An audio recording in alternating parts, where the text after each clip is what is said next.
మోడీ అయితే ప్రజల మనసు గెలిచారు. ఏదైతే ఈ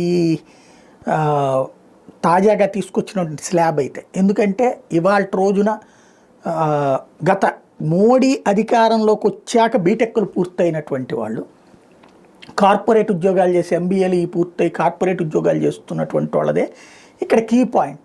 వాళ్ళందరూ కూడా ఇప్పుడు అప్పట్లో 20,000కో 25,000కో జాయిన్ అయితే ఇవాళ 1,00,000, 2 లక్షలు చాలా రేర్ అనమాట.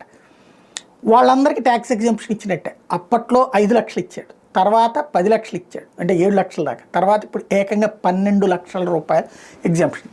వెంటనే నిర్మలా సీతారామన్ది కదా ఇదంతా. నిర్మలా సీతారామన్ చేసినా మోడీనే అంటారు, నిర్మలా సీతారామన్ మంచి చేసినా మోడీకి వెళ్తుంది, నిర్మలా సీతారామన్ చెడు చేసినా మోడీ ప్రభుత్వానికి వెళ్తుంది. ఎందుకంటే నిర్మలా సీతారామన్ డైరెక్ట్ ఎన్నికల్లో గెలిచాము కాదు, రాజ్యసభ సభ్యత్వంతోనే ఉంటుంది. ప్రత్యక్ష ఎన్నికల్లో ఆమె తీసుకునే నిర్ణయాల మైనస్సు మోడీదే,